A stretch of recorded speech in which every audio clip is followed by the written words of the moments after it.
Amitabh Bachchan. The name is shorthand for Hindi cinema. For more than 50 years, the actor has towered over our movies, embodying the hopes and aspirations, fears and fantasies of more than 1 billion people.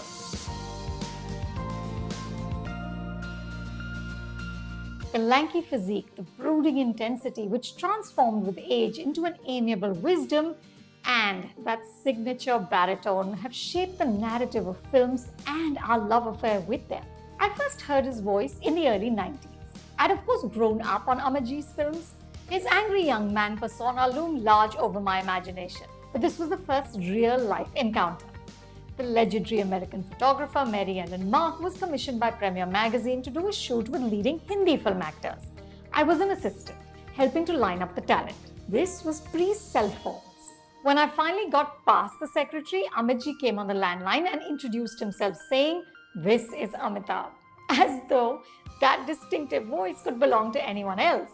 Hearing it, I got so nervous that I had to sit down to have the conversation. Amit Ji's bass tone, his velvet vocal texture, and his precise diction is an entity in itself. He's perhaps the world's only actor to have a film based on his voice, Shamitab, in which he played a character who provides his voice for another actor played by Dhanush. In an interview, Shamitab's director R. Balki said, Amit Ji's voice is one that does not need any introduction, any definition. Unlike many others, his voice has only gotten better with age. You can now bring Amit Ji's voice home. All you have to do is ask Alexa to introduce you to Amit Ji, or go to the Amazon website or app and buy the Amitabh Bachchan voice experience, and Amit Ji becomes your companion. Amit Ji's voice has infused life into the poetry of Sahir Ludhianvi and Javed Akhtar in films such as Kabhi Kabhi and Silsila.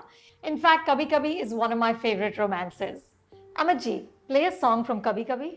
Yash Chopra जो कि कविता और इस तरह के जो सुंदर लेखन होता उसमें काफ़ी रुचि रखते थे, तो लुधियानवी जी को उन्होंने कहा कि ये लिखना है और ये कविता उन्हें चाहिए, तो लुधियानवी जी ने इस कविता को अडेप्ट करके, जिससे फिल्म में टाइटल सॉन्ग के 2 वर्जन बने और ये गाना वहाँ गया.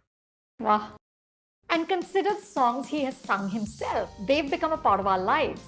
Have you been to a holy party where they don't play Rang Barse? And there is so much more. You can ask Amit Ji about the weather, to tell a joke, or to give you a tongue twister.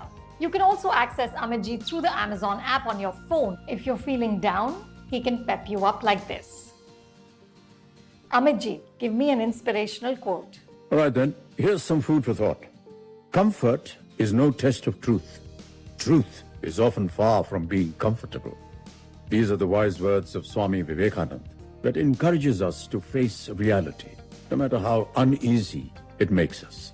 He can tell you stories about memorable fan interactions, tell you about his favorite singer, actor, and share anecdotes from his greatest films like Sholay and Anand. Listen to this. Amit Ji, tell me a story from Sholay. Sholay, when Mr. Ramesh Sippy was the director-producer of the film, chose the location. He chose Karnataka and Bangalore, and on the road between Bangalore and Mysore, he chose a location which was full of very artistic-looking rocks. And this is my favorite part. Amit Ji reciting his father Harivansh Rai Bachchan's classic poem Madhushala. The rich philosophy in these lines and his elegant recitation is a thing of beauty. Amit Ji, can you recite Madhushala? कि मदिरा ले जाने को घर से चलता है पीने वाला, किस पथ से जाऊं असमंजस में है वो भोला भाला, अलग अलग पथ बतलाते सब, अलग अलग पथ बतलाते सब, पर मैं ये बतलाता हूं कि राह पकड़ तू एक चला चल, पा जाएगा मधुशाला. Too good. Wow. Now that's what I call magic. Before saying bye, I have to ask, Amit Ji, कितने आदमी थे? कितने आदमी? ये तो आप गलत आदमी से पूछ रहे हैं, सांबा से पूछना पड़ेगा.